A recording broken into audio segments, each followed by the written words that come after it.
भारत की आजादी और विभाजन। 1939 में द्वितीय विश्व युद्ध के दौरान गांधी जी ने यह कहते हुए युद्ध में भारत को शामिल करने का विरोध किया कि भारत लोकतांत्रिक स्वतंत्रता के लिए लड़े जा रहे युद्ध का हिस्सा नहीं बन सकता, जबकि भारत को ही स्वतंत्रता देने से इनकार कर दिया गया था।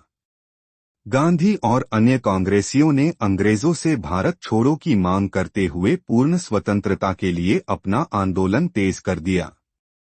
यह भारतीय स्वतंत्रता संग्राम के इतिहास का सबसे जोरदार आंदोलन था, जिसमें हजारों स्वतंत्रता सेनानी मारे गए, जेल गए और घायल हुए तथा भारत के हर हिस्से में हिंसक झड़पें हुईं।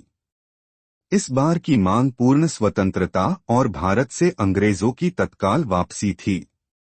हालांकि गांधी ने अनुशासन बनाए रखने की अपील की, लेकिन उन्होंने यह स्पष्ट कर दिया कि इस बार हिंसक कार्रवाई भी उनके आंदोलन को नहीं रोक पाएगी, क्योंकि यह करो या मरो का समय था।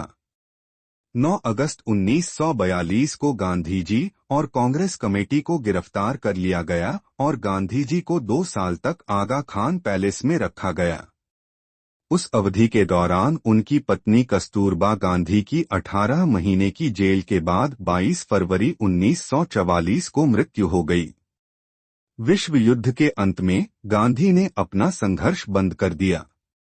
स्वतंत्र भारत देखने का समय आ गया था। गांधी ने हमेशा भारत को एक ऐसे स्थान के रूप में देखने का सपना देखा था जहां हिंदू और मुस्लिम सद्भाव से रहते थे, और इसलिए वह भारत को 2 अलग अलग देशों में विभाजित करने वाली किसी भी योजना के विरोधी थे। भारत में रहने वाले अधिकांश मुसलमान विभाजन के पक्ष में थे, जिनमें मोहम्मद अली जिन्ना भी शामिल थे। विभाजन योजना को कांग्रेस नेतृत्व ने मंजूरी दे दी थी, क्योंकि वे जानते थे कि आसन्न हिंदू मुस्लिम गृहयुद्ध से बचने का यही एकमात्र तरीका था। गांधी की इच्छा के विरुद्ध ब्रिटिश भारत 2 भागों में टूट गया, एक स्वतंत्र भारत और पाकिस्तान।